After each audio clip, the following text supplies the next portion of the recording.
So what I'm going to do today is we've been collecting data in conjunction with CGCS for about 1.5 years now.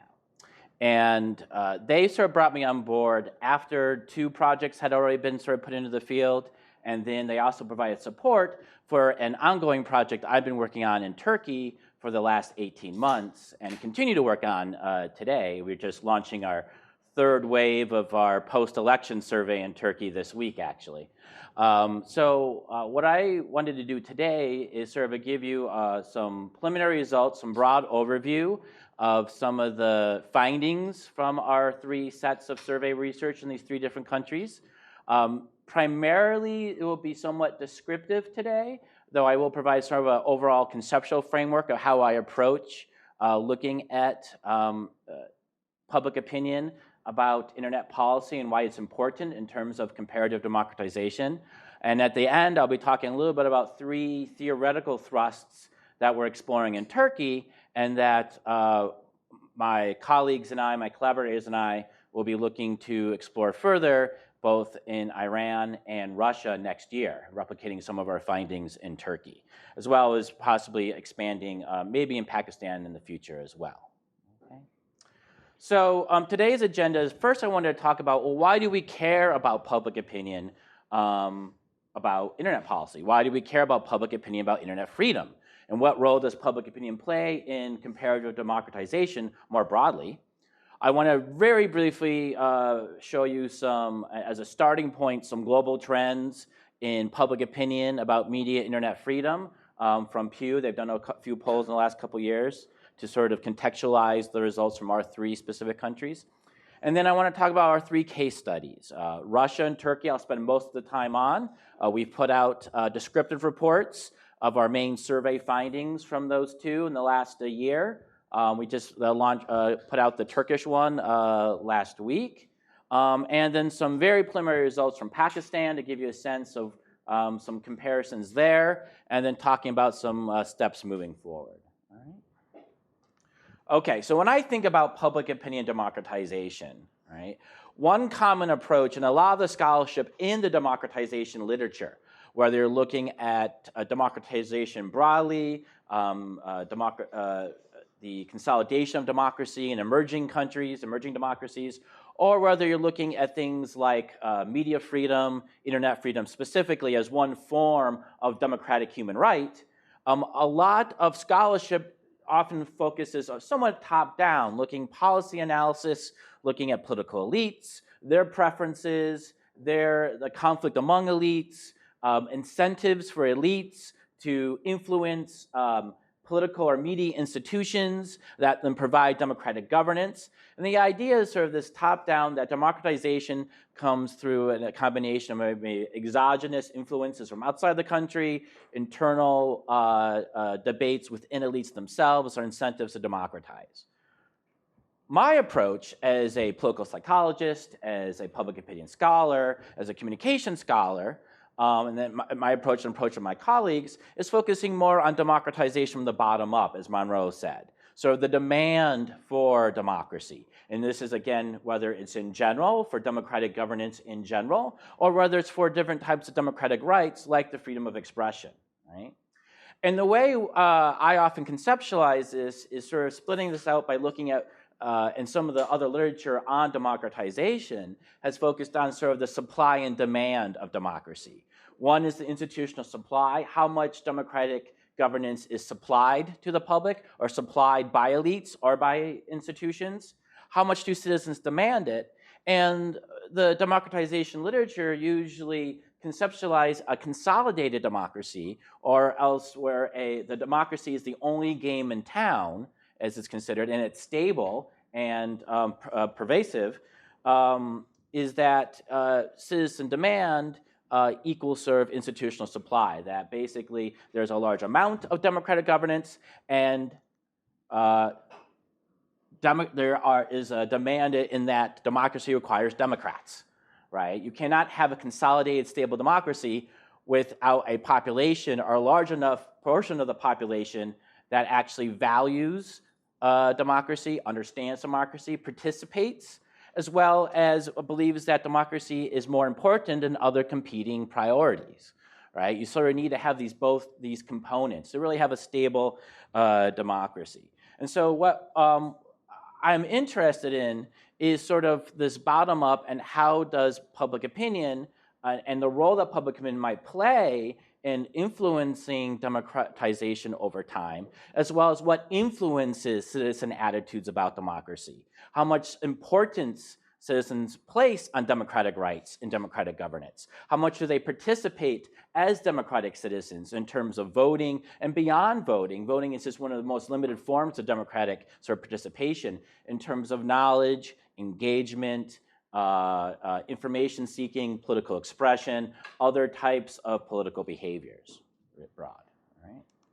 So, and perceptions matter. That's where it comes, as a political psychologist, as a communication scholar, when we take a look, we have a paper in communication research from a couple years ago where we looked at public opinion towards media freedom, press freedom, and what we found that there was only sort of a moderately sized correlation between Freedom House rankings of media freedom from about 34, 35 different countries and the perceived supply of how much press freedom people thought they actually had. So if people actually rated how much media freedom they think they had, and you had experts rate how much, at least according to these Freedom House matrices, you can look at the same type of correlations with things with other groups like Reporters Without Borders. It's just not unique to Freedom House. You find a moderate sized correlation. That means basically, yes, they're correlated and they're mildly correlated, but there's also a lot of difference between perceptions and the accuracy of perceptions between what the public thinks they have in terms of media freedom and what experts rate their country is actually supplying in terms of institutional supply. What we found, though, interesting among these countries, looking at there was no actual significant relationship between how much media freedom was actually supplied by institutions and how much media freedom citizens actually wanted. All right, there was no correlation. What there was is a correlation between perception. So what really matters is how much, when you talk about how much people want media freedom, how much they value media freedom, how willing they are to engage in political behaviors in support of media freedom, it doesn't matter how much media freedom they actually have. What matters is how much freedom they actually think they have, right? And we might all think, well, of course they know how much of course they know how much media freedom they do or don't have. Well, that's not actually correct. There's all kinds of different reasons why people might have biased perceptions or inaccurate perceptions, as we well know, in a range of other types of domains, from science to politics, why people might have misperceptions about how much media freedom, democratic freedoms, or other types of democratic freedoms they actually enjoy in their country. And so that's why having sort of this sort of citizen-centric approach is important for understanding. It's a complementary approach to understanding sort of these more institutional or policy-oriented or macro-institutional approaches. You really need to look at both sides of the equation to understand compared to democratization. All right. Give you an example. So these are scores that have been standardized to a 100-point scale. These are different. Some are from Pew. The demand and perceived supply is from a Pew study, Pew survey research from 2012 in Russia. And the institutional supply that I've standardized here is from Freedom House. As you can see, the people in Russia, yes, they value, right, media freedom. And you know what? They pretty much think they're satisfied with how much they have. They think they have a lot. But according to Freedom House and other external organizations outside Russia, they really don't, right? So there is a small perceived democratic deficit. And when we talk about democratic deficit, and this is, I'm borrowing this from like work by Pippa Norris at Harvard, for example, looking at the demand for democratization minus the actual, the perceived supply. How much people want versus how much people think they have. The larger the gap, the larger the deficit. So there's a small perceived democratic deficit, but there is a large actual deficit. All right. And so the question is, why is that? Right? Why is there such a large deficit when it comes to what people think they have versus what they actually have, and what are the consequences of that? Right? Marwin, did you have a question? Okay. And if there are questions, please, I can feel, hopefully we'll have an answer. I can, maybe at the end, we'll definitely have some time for questions, stuff like that. All right. So when you look at freedom of the internet, and Freedom House has started to take a look at some of this, just like they've been rating media freedom for 20-odd years, 30 years now. They've started since 2009, and they've increasingly added more countries each year, looking at freedom of the internet as well. And this gives you a sense of the institutional supply of internet freedom from a governance perspective. As you can see, in Asia, in the Near East, in the MENA region, there is significant, most countries are either partly free or not free by Freedom House ratings. Europe, North America, similar to what you've seen patterns of democratization and media freedom are rated as free. And I didn't show this, but if you look at the trend, unfortunately, the trend over time since Freedom House has started these ratings is that internet freedom is getting worse. There's less of it being institutionally supplied. Historically, actually, if you look at the relationship between media freedom or press freedom and internet freedom, and I'll be using this term a lot, media freedom sometimes, because in my mind, the difference between press freedom and internet freedom is becoming smaller and smaller, even conceptually, especially as we have institutional and technological convergence between the two. Sometimes I think it's a sort of a false difference between the two in many regards these days. Who is a journalist versus a blogger, for example, is a question which I think is becoming fuzzier and fuzzier as each day passes. But what we see here trend-wise is not only a geographic trend in terms of the sort of geographic concentration of internet control, where Russia is definitely a thought leader in many ways, as well as China, with different approaches that a lot of countries emulate.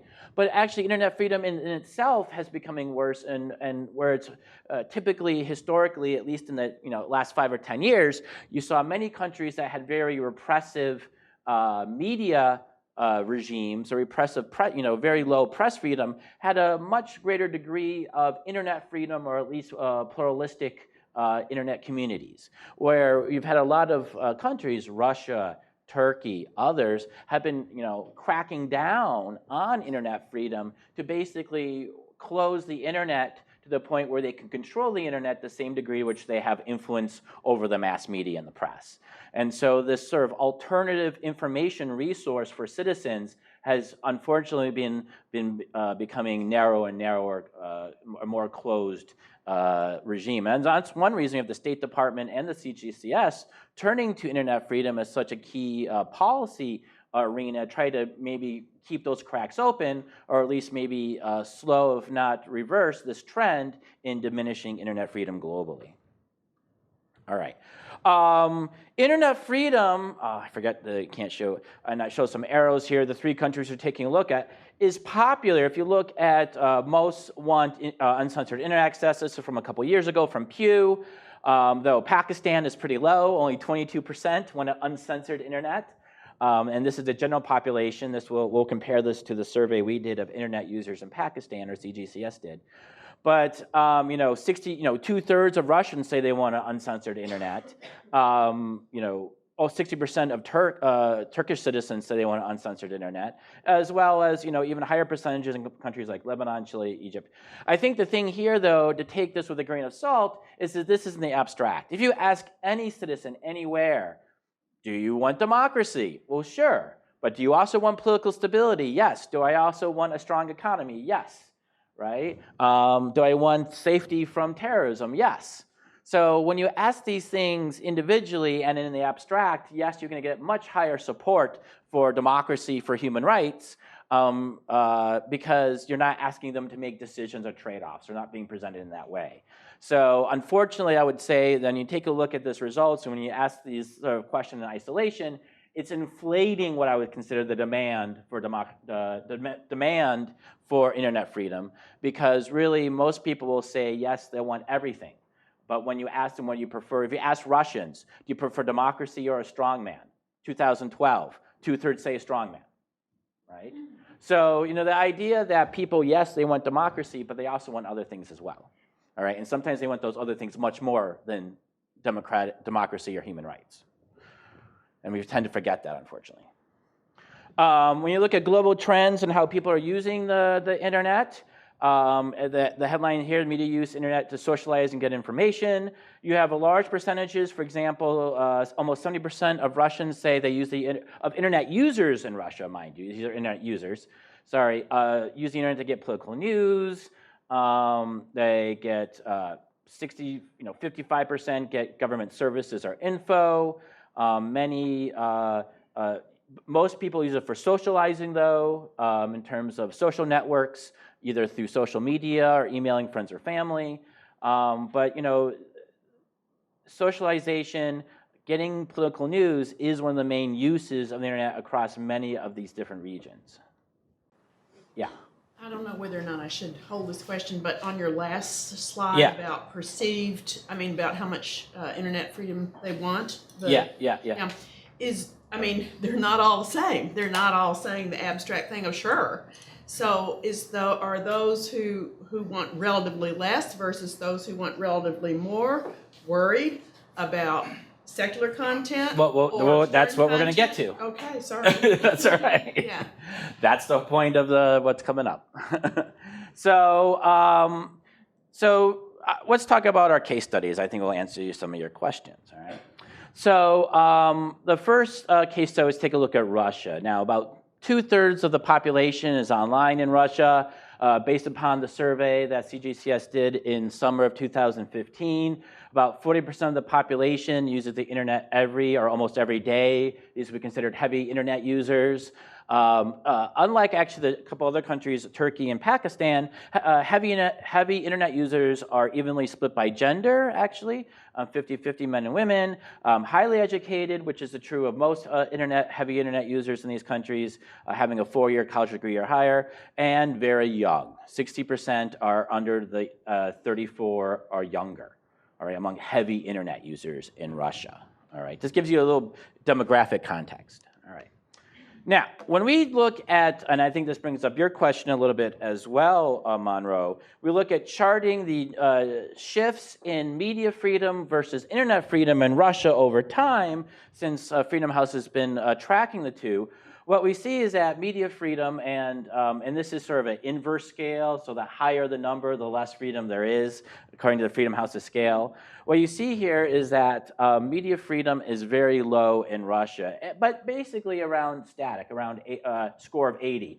60 is the cutoff, the difference between partly free and not free in the Freedom House scale. That's why I show this line here, where you see where Russia just recently, where it was, comparatively speaking, there was a wider gap between the pluralism and openness of the internet compared to the pluralism and openness of the mass media back in 2009, where that gap has really closed, right? It's closed by about by a third over the last 4 years, right, in terms of a numerical score, where there was like a 30-point gap and now there's like a 20-point gap. And really, Russia passed from a partly free to a not free internet regime back in 2014. All right, and the biggest increase you see in terms of internet censorship, there's 3 dimensions Freedom House rates countries. One is access to the internet, one is limits on content, and the other one is violation of user rights and privacy.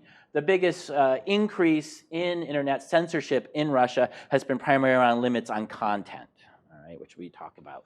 And that's when rules regarding different types of homosexual content online, where websites, bloggers, or websites that have more than 3,000 users per day, page view users per day come to their website, have to register with the government.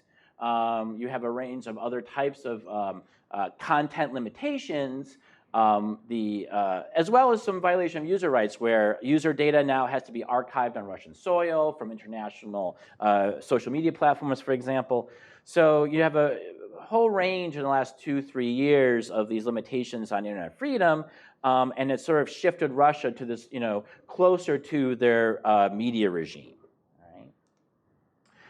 So when I think about internet censorship, though, and I think the key thing, though, is even though Russia has made all these shifts in terms of closing down the internet, there's only so much they can do. That's the other point I want to bring up.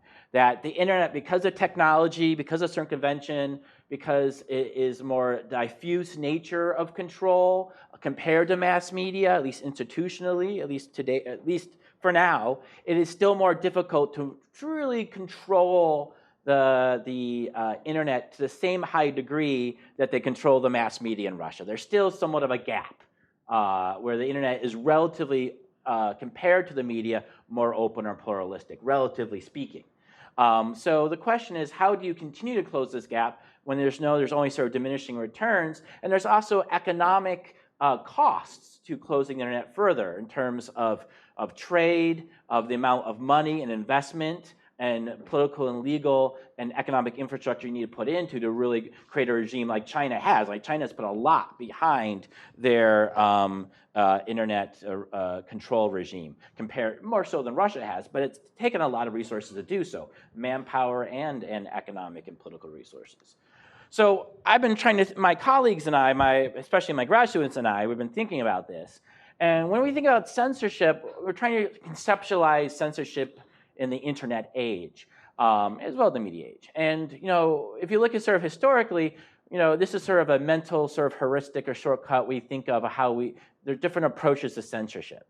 One would be sort of the Orwellian approach, which is the top-down censorship, where you ban books, you have Big Brother watching you, there's limits on content, only a certain amount of information is available. Or there's the Aldous Huxley approach, is what we're talking about here, where it's the bottom up, right? The idea that people self-censor themselves. They purposely only read or listen or watch that material which is seemed to be consistent with their values, consistent with the government perspective.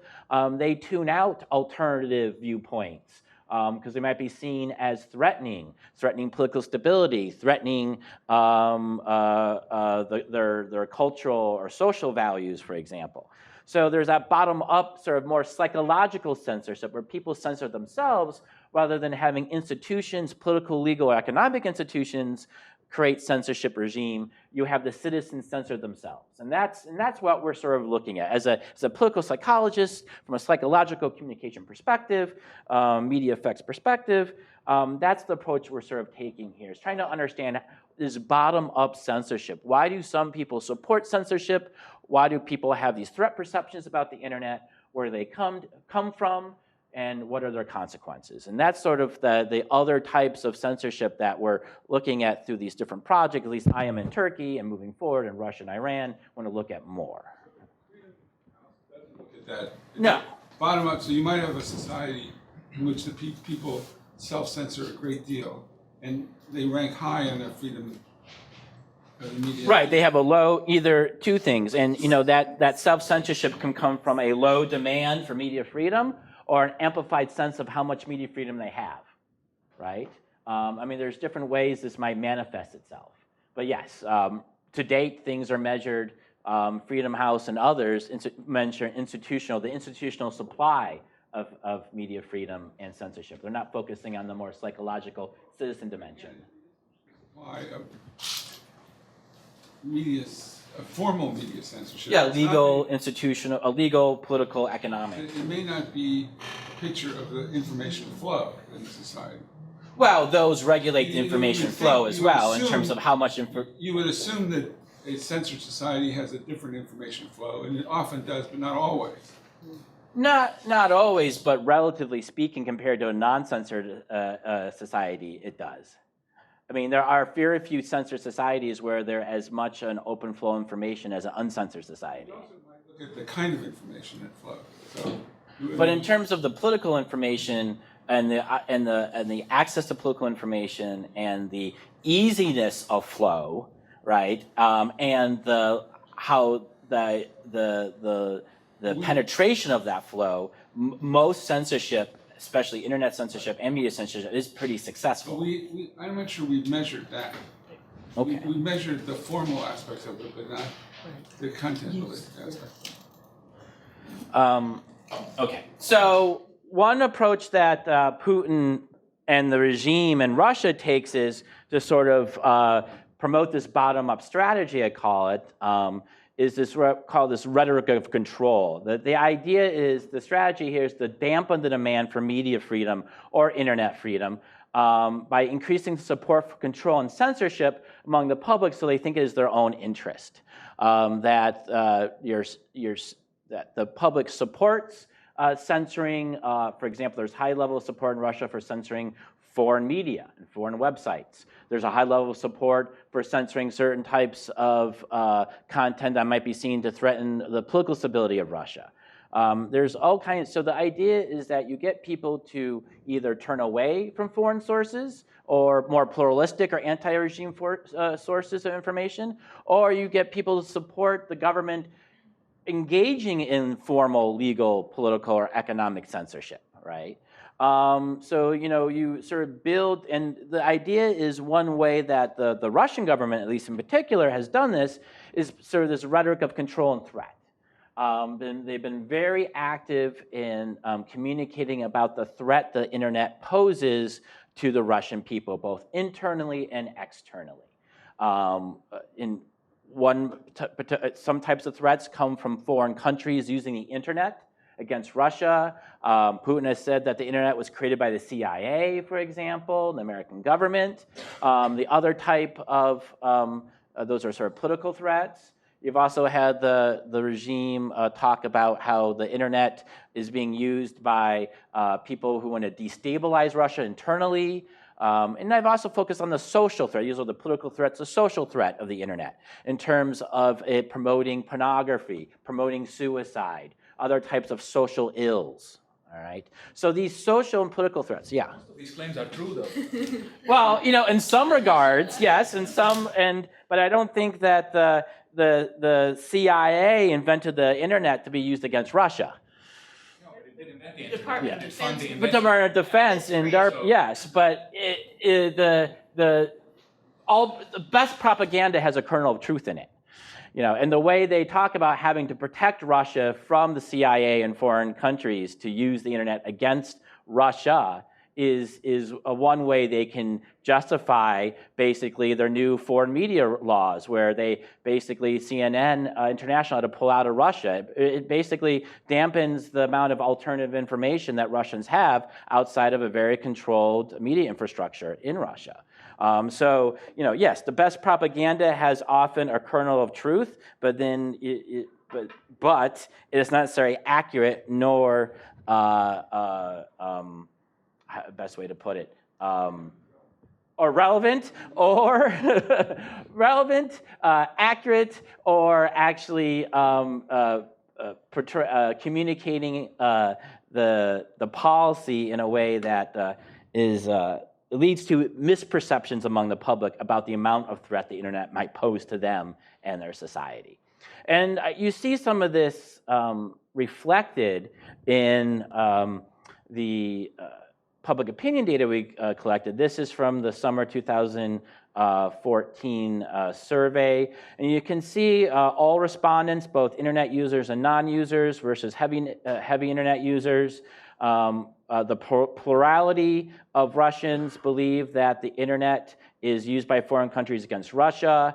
They're evenly divided when it comes to about the rate of suicides among all respondents, though at the same time, a majority do disagree that it's a threat to political stability. It threatens family values or threatens social ties and fabric. So you see sort of a mix of how successful some of this rhetoric has been, even though about half of Russians do not believe that the internet threatens political stability, about a quarter do. Heavy internet users tend to see the internet as less threatening than all Russians, which again includes, all respondents includes both internet users and non-users. Obviously, familiarity with the internet, use of the internet will usually leads to less threat perceptions. So you see a mix of results from sort of this propagation of threat from the presidential administration in Russia. But where you actually see, which is interesting, even as you see a mixed results of threat, you do see actually a high percentage of support for censorship among Russians for different types of content, All right.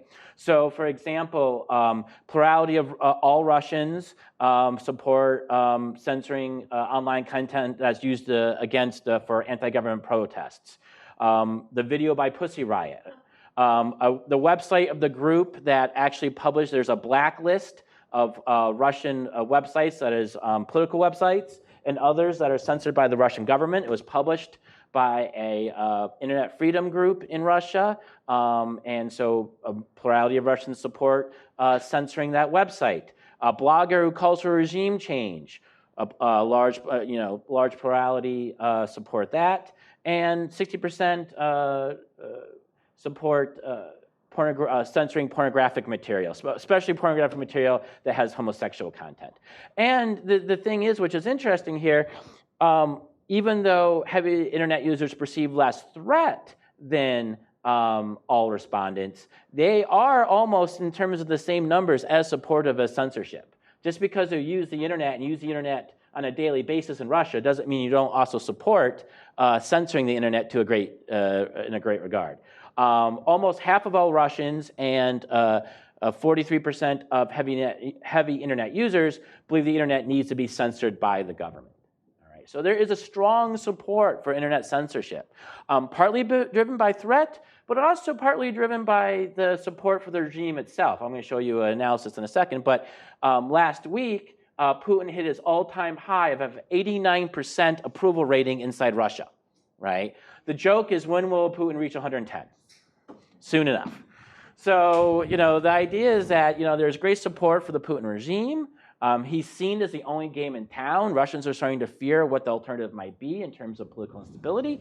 And you see that when you look at what predicts both perceived threat as well as support for censorship.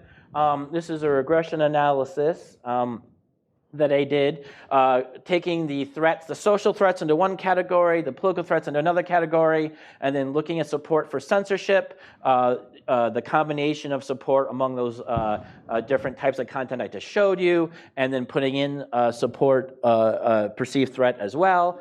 And what you see are the key sort of factors that determine whether Russians perceive a threat or not from the internet, political or social, and or support internet censorship. Are gender, for example. Women see a lot more threat than men. People who are employed see less threat. Mass media, especially, central TV news, reliance on sort of the regime-controlled mass media influences both perceived threat and support for censorship. However, at the same time, frequency of internet use, as was shown, the more you use the internet, the less threat you see, though frequency of internet does not predict whether you support censorship or not. All right? That's sort of mediated out by threat perceptions. Reliance on internet news, though, you see less social threat, and you're less supportive of censorship in general. If you actually rely on news websites or online political websites or blogs. Regime support for both political threat, not for social threat, but for, and that's basically your approval of Putin, the prime minister, and the United Russia Party.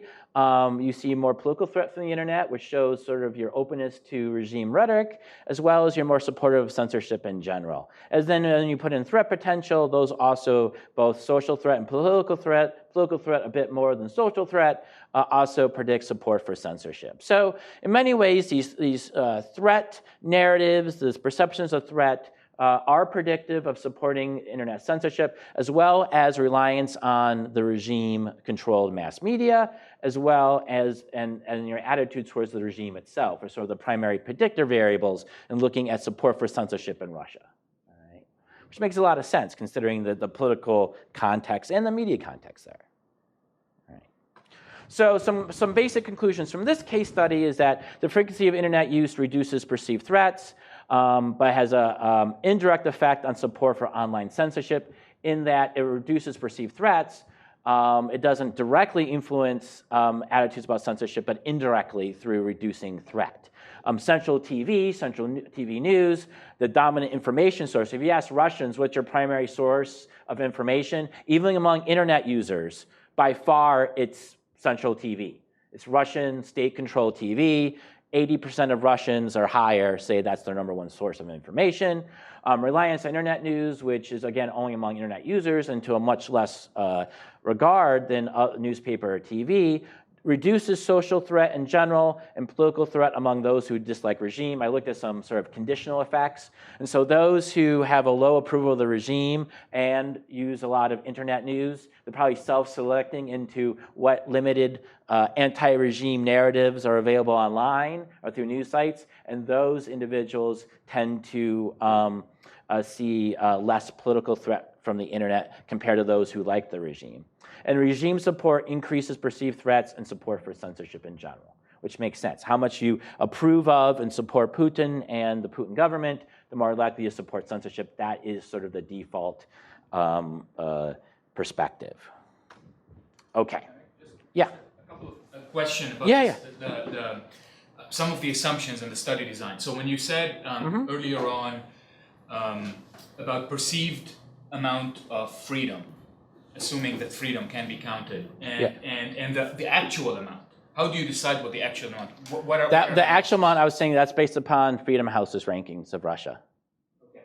The second question is, if 80% of Russians are saying, this is our primary source of news, state-controlled TV. Yeah. Don't you think many of them are saying this because they're expected to say this? I mean, I think there are issues of what people are willing to reveal and how they frame I don't know. If you ask Americans what their primary source of news is, still going to be like 60, 80%. Actually, the plurality of Americans get their news from 6 o'clock news or 11 o'clock news. Yes, but if Russians know, if Russians are, know they're subjected to censorship, why would they say if they don't like regime media? That's the question. I think the people primarily get their news, and you look at many different countries around the world, free and not free, TV news, regardless of whether it's state-controlled or not, is the primary source of news. In terms of whether people are saying it because they are expected to be saying that, no. I think they don't think that and if you look at the perception, they don't think their TV news is censored. They don't think there's anything wrong with their TV news. So why would they feel that they have to say they like it? Plug here for Olga. Yeah. Olga Kremenchuk, who's the co-author of this. So there's a big debate within the industry, in the polling industry in Russia, about how to get accurate information. And if there's one thing that they're very sensitive to, it's thinking about these kinds of questions. What do you ask to get more honest answers and less honest answers? How good they can be is a general polling issue. But the debate within Russia over how to do these techniques is very sharp. And the government management of the polling authorities and regulation of polling authorities is also really interesting. And one of the leading polling authorities was under great criticism for receiving outside support. So there's both sensitivity to how to do this and also expertise in how to do this. Well, when they Whether it's totally successful, I'm sure it's limited. But the polls in Russia primarily are face-to-face, which people are much more comfortable responding to than over the phone, because over the phone they think there might be some type of someone listening and they don't know who. The posters who do these, the interviewers tend to be older women, 40 or older, who put people at ease. And if you look at the poll results in Russia and how many people say they rely on central TV news compared to any other country in the world, it is just like every other country. There is no difference between Russia and the percentages of people that rely on TV news compared to most other countries when you ask them the same question. So there's no evidence that there is any bias in that question in particular. It might be bias in other questions, but that question. Yeah. I mean, I was just going to talk about the Turkish case, but now we talk about the polling Turkey's issue. Coming up. So. No, I mean, something about the polling issue, because, we had the elections just last Sunday. Yes. And the biggest surprise was that none of the polls, around 20 different companies who had conducted these, could get close to the results that we get. Because they all the suck. Election result. Their methods. This has been one of the explanations. But the other one is that many people actually, in such polarizing environments, don't reveal what they think easily when they're asked to do. Our poll actually predicted the election results that we did in July and August, in November, because we have a much better methodology. It's a social science poll. The pollsters in Russia, I mean, you can talk to the people I work with in Turkey. all of those election polls, most of the people I work with Turkey think they're very poor at best. And don't believe them because their methodology. If you use any type of telephone methodology in Turkey, forget it. It's not an accurate poll. If you do any type of face-to-face interviews in 24 hours or even less than 4 to 6 weeks, forget about it. It's not an accurate poll. Explain how come they matched in the previous elections. So it was the same because companies. the polarization will increase, but it's getting more and more difficult to really do accurate survey research. When you're talking about sensitive issues, you need to actually do it over a long period of time. You have to do repeated. I mean, we can go into a whole survey methodology. Polarization might lead to it, but all our stuff that we've done so far has been spot on. It's because we take 6 weeks to do it, and we're spending 6 weeks in the field to do it right. And we're doing massive face-to-face surveys throughout Turkey across 60 different regions. So we're not doing urbanized samples, we're not doing phone samples, we're not doing this, we're not doing that. And if you do it right, there's no reason why you can't get accurate information. So, Turkey. So about 50% of the population is online in Turkey compared to Russia, so it's much lower. Not much lower, but significantly lower. About 36% of the population report using the internet every day. So about a third are heavy internet users. Heavy internet users are primarily male, so there's more of a gender split in Turkey compared to Russia. They are highly educated as well. Again, about almost the same percentage are under 34 years of age. They didn't ask this in Russia, but we did. Since we did the surveys in Russia and Pakistan were commissioned by CGCS. The survey research we've been doing in Turkey has been commissioned by myself and my colleague and collaborator Ali Chargalu at Koç University. So we asked, and there was a much larger survey questionnaire. They're less religious, they're more secular compared to light or non-users, and they tend to be higher percentage of heavy net users report themselves as Turkish rather than Kurdish. So Kurds are underrepresented when it comes to internet use in Turkey. What you see, interestingly, in Turkey is that, unfortunately, trends in internet censorship and media censorship have been moving in parallel.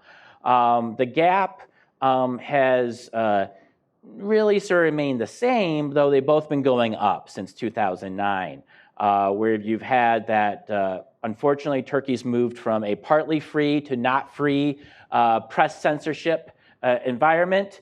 Media censorship, internet censorship has increasingly moved towards being not free. It's not quite there yet, 60 is the cutoff. But basically the biggest increase in Turkey in reduced internet freedom as compared to Russia is there's been limitations on content, but even more so increased censorship and violations of user rights and privacy. And you really see this in prosecutions. I'll be talking this in a bit. But the government over the last year and a half going after both journalists and just average citizens and celebrities for anti-regime postings, tweets, things they consider libelous. It's against the law to criticize unjustly a public servant or politician in Turkey. And they've been going after that, people who do that to a very large degree in Turkey, especially since Erdogan has become president last year. More people have been prosecuted in the last year for insulting Erdogan than for Ataturk, which used to be that is also against the law, the founder of the Turkish Republic. But right now, actually insulting Erdogan is what will get you in trouble, actually. Erdogan has called social media a general menace to society. I think really the AKP, the party, the governing party, the party of Erdogan, who he was the prime minister up until last year when he became president, really was sensitized to the political threat of social media and the internet with the Gezi Park protests. They have ever since then sort of focused. In the last 2 years, they've passed a series of security laws and internet censorship laws that are often mimic Russia in many regards. Actually, January through June, Turkey alone, of all countries in the world, accounted for 71% of all removal requests to Twitter. Turkey, of all countries, including Russia, China, well, some places, Twitter is not available in China, but all countries in the world, Turkey is where it puts the most requests out to remove content from Twitter. Right? So really there's been a coordinated government campaign, legally, politically, targeting citizens, targeting those who express themselves online, focused on internet freedoms. And you see that reflective in that trend in terms of the reduced internet freedom since 2009. All right? So when you look at perceived threats, all right, we taking the Russian study that had been conducted previous, this one was conducted. Russia was conducted summer 2014. Our survey was conducted in winter, January, February 2015. In terms of perceived threats, what you see here is some political threats, some social threats. We added some additional threats that were not on the Russian survey because of the context of Turkey, especially it being an Islamic country.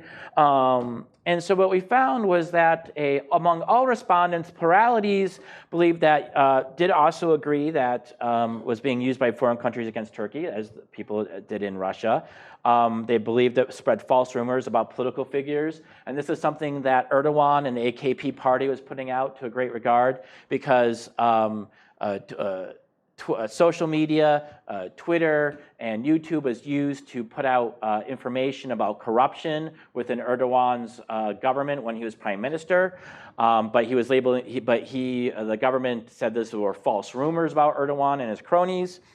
Threatens family values, threatens Islamic values, promotes Western values over Turkish, and there's sort of a polarization around increasing rate of suicides. But there is a mirrored to somewhat to Russia, in Turkey, there is a large percentage of the population, if not pluralities of the population, that do perceive both social and political threats stemming from the internet. Now, this is a lesser degree among heavy internet users, but not necessarily. For example, a plurality of heavy internet users also believe it spreads false rumors about political figures.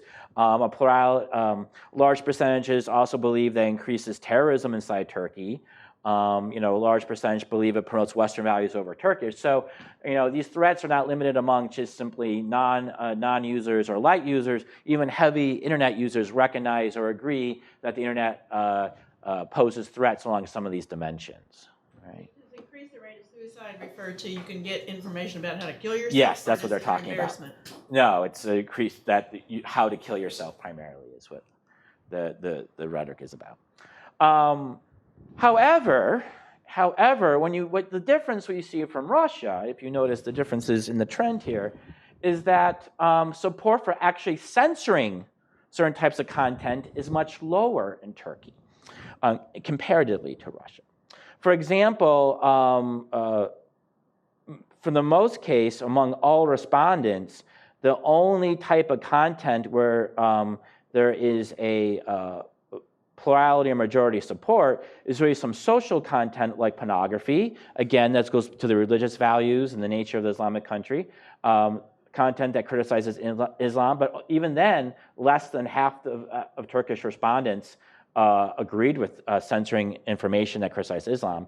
And a plurality, though only 40% though, agreed with censoring content that insulted Turkish national values. When it comes to political content, pluralities are actually against it.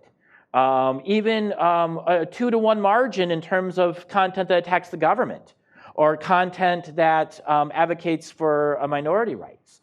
A plurality were against censoring content organized to against the government. And that's among all respondents. And those numbers, the opposition to censorship only increases among heavy internet users.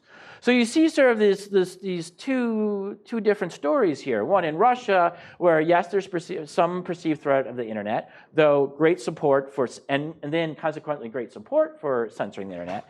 Turkey, yes, people see threat from the internet across different political and social dimensions. Yet the support, especially the support for censoring political content is much lower. Why is that? And the difference is the political nature, the political context of Turkey compared to Russia, and the relative political pluralism of Turkey compared to Russia. Right? If you look at by different type of party support, and the AKP, the Justice Development Party, the center-right religious-oriented party that governs Turkey, that just won 49% of the vote in the last election, on Sunday, you see there's much higher support for censoring political content compared to support for among the opposition parties. MHP is a center-right nationalist party. CHP is the largest opposition party, is the Republican Party, the party of Ataturk, who founded Turkey with 25% of the vote they recently got in the election. They are a center-left, and the HDP is the Kurdish, very left-wing party that's sort of new to parliament. So you look among the opposition parties, there is much less support for censoring political content as compared to the supporters of the governing party. So it's really an issue of which party do you support the government or not, and the fact there is not, Erdogan does not have 89% approval rating like Putin does in Turkey, where there's a much greater, very ferocious and vocal and political opposition in Turkey, even though it's fragmented, compared to the rather passive and what little opposition there is in Russia is very passive. So the political context makes a difference in terms of the political rhetoric, the cues, and the perceptions among the public when it comes to maintaining sort of internet freedom in Turkey compared to Russia. So that really sort of makes a difference, and you see this somewhat when you, again, look at predicting support for censorship here.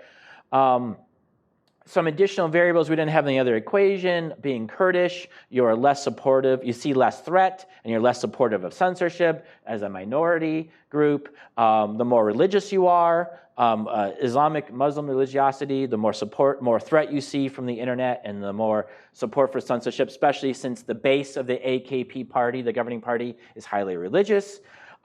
Mass media, which is heavily influenced both formally and informally by the government, does promote support for censorship, as it does in Russia. And regime support is the other key factor here when it comes to both perceived threat and support for the censorship. How you feel about the president, the prime minister, and the AKP, your approval of those three together as an overall variable is highly predictive. And then the threat as well. Again, political threat more so than social threat.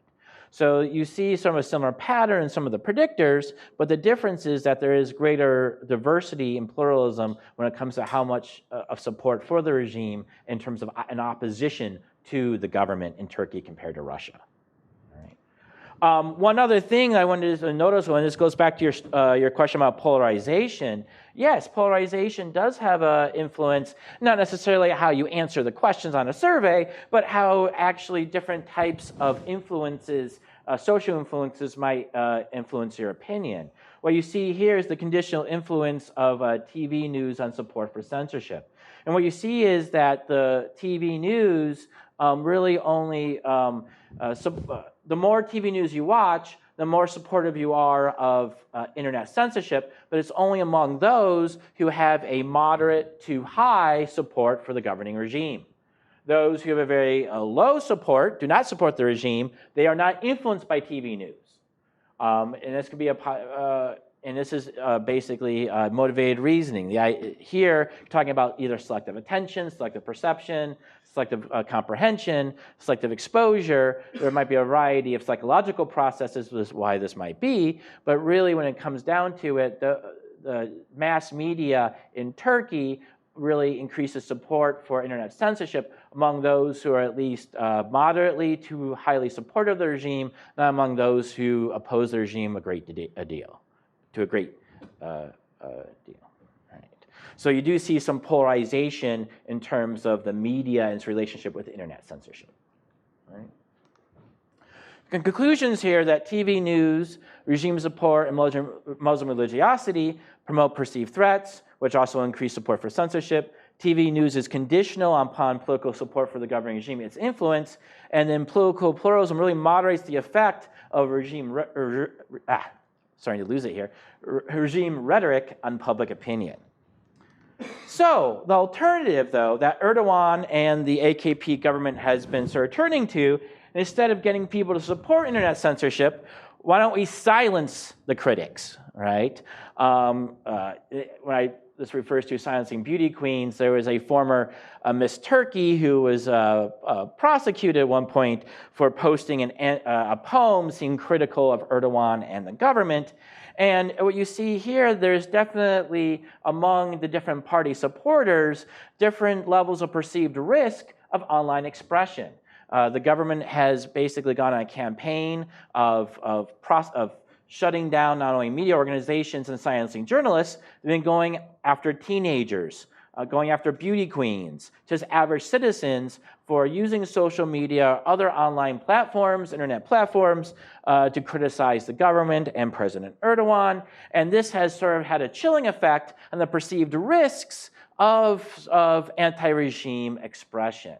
So if you can't get people to agree with your censorship, make them self-censor themselves by creating this perceived climate of risk if you actually criticize the regime, right? And you see this in how there's, AKP supporters see very little risk compared to MHP, CHP, and HDB opposition reporters, in comparison to either expressing themselves openly, or they don't really seem afraid of visiting certain websites or blogs or other types of online behaviors, right?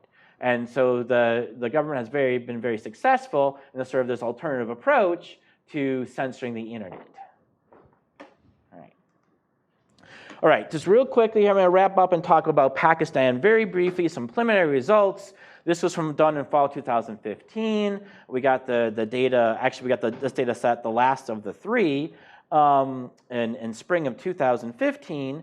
It says fall 2015, I should say fall 2014, I'm sorry, that's a typo. But Pakistan is a very different case from Turkey and Russia, in that it's a very small percentage of the population is actually online, very small. Only 12, 14% max, maybe even less than that. Of those who use the internet, almost about 40% use it every day, based upon the survey results we have. 60% are male, highly educated. So because it's such a small percentage of the population, 80% of internet users have a 4-year college degree or more, and 84% they're incredibly young, 34 years of age or younger. Right? So it's a very highly educated, very young, very male population of internet users. All right? Interestingly, compared to Turkey and Russia, internet censorship, at least according to Freedom House, Pakistan censors the internet to a greater degree than the mass media, right? Though you can mostly, they're very similar, where you see back in 2012, the ratings of internet censorship, where Pakistan actually, internet actually overtook media censorship back in 2012. And the biggest increase over time since 2011 has been in the violation of user rights, right, overall. So I just have a couple quick slides here for Pakistan. One is that in another keynote in Pakistan, they only surveyed internet users. Non-internet users were not surveyed. So I don't really have a comparison. It's not really apples to apples, oranges to oranges with the other two surveys, because it was not a general population survey. This was a targeted survey of internet users only in Pakistan. So it's not really, can't be really equivalent to, in comparison purposes, to the face-to-face general population studies we did in Turkey and Russia. But it still gives you a sense of some of the trends. What you see here actually is internet users, at least heavy internet users, don't see any threat from the internet at all, which is interesting. And light internet users see some threat, but also there's a big difference between light internet users, which are the majority, 60% of internet users, when it comes to whether the political threats, political stability, and Western agenda, compared to heavy internet users. So really heavy internet users who are the most educated, very young, don't really see any threat. Light internet users who are a little more probably more similar to the general population in many regards, do see some threats, but primarily political. not so much when it comes to social. All right. When it comes to support for censorship, really, it's an interesting sort of mix of stories here. When it comes to what types of things Pakistanis support being censored, pornographic websites, websites that promote hate speech or disharmony, terrorist organization websites, and propaganda, radical political ideas or propaganda reflecting radical political ideas is the content that light internet users support censoring. Heavy internet users also support censoring pornography, to a lesser degree, hate speech, and radical political ideas. They actually have not opposite, but they have very different views, light internet users compared to heavy internet users, of whether terrorist organizations' contents or websites should be censored or not. We're not sure why this is. This is a very preliminary. We just started taking a look at this data, but there's a lot to be teased out here on why there's some of these differences. Are they differences in levels of education, differences in other demographics and gender, or other things between these light and heavy internet users, why there might be some differences in how they view what should be censored and what should not be censored between the two. There's a lot of consensus on what should not be censored. For example, YouTube has been censored since 2012 because of that anti-Islamic video that went viral around the world. It's been blocked in Pakistan since then. Internet users do not support such blockage. Neither do they really support social media accounts that call for protests against the government. They don't support censorship of libelous content or defamatory content. So there's lots of stuff they do not support censoring as well. So some prelim conclusions. Light internet users are more likely to see political threats from the internet compared to heavy internet users. For the most part, don't see any. There's a consensus about censoring online pornography, hate speech, and radical propaganda. There's disagreement between heavy and light internet users when it comes to terrorist websites. There's no support for censoring anti-government protest content, online video platforms, or defamatory content. And the next step, we haven't done this yet, so I'll spare you a third regression table. We haven't actually looked at what predicts these sort of contrary views yet, something to tease out. All right. So last slide here, just to sort of wrap up, and we can go to Q&A and some discussion, I hope. Just to give you a sense of where we're going with some of this project, this has been very descriptive, sort of telling you we've done these projects, here's some preliminary results, here's some conceptual framework. My team, working with people at Kent State, at Koch University, McGill University in Russia, the Higher University of Economics in Russia, and OSU, we're engaging in a series of follow-up studies, really trying to replicate a lot of the work we've been doing in Turkey mostly.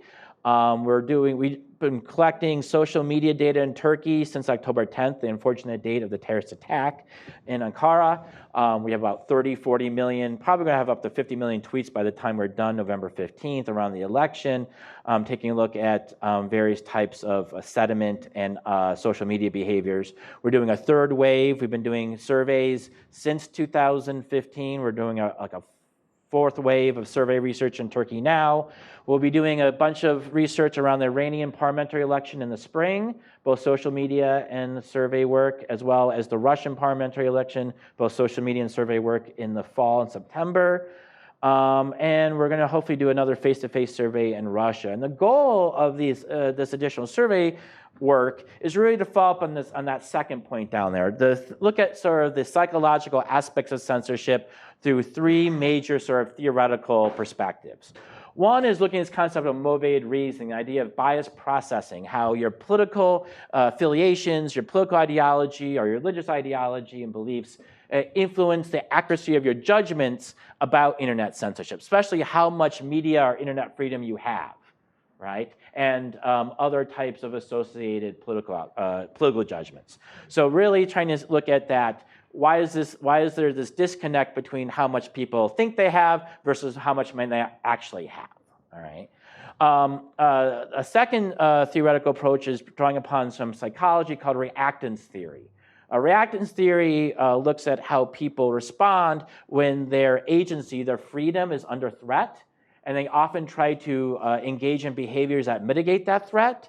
So we really want to see how does the perceived threat to your media freedom or your internet freedom influence your online information-seeking behaviors. So if I feel that my media freedoms are under threat, my internet freedoms are under threat, something is being blocked, banned, etc., do I engage in the different types of circumvention behaviors using circumvention technology? Do I look for alternative information websites online? What's this alternative type of information flows I might immerse myself in to mitigate this threat to my freedom of information, whether it's from the media or the internet? Again, sort of the psychological, motivational, cognitive, and affective responses to censorship that citizens might engage in.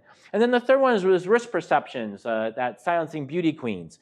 Understanding what drives risk perceptions about the risk of online expression in non-democratic countries or non-democratic contexts, like Russia or what's emerging in Turkey, compared to the US. There's a much different, the risk is very different from criticizing Erdogan online to criticizing Barack Obama online, all right?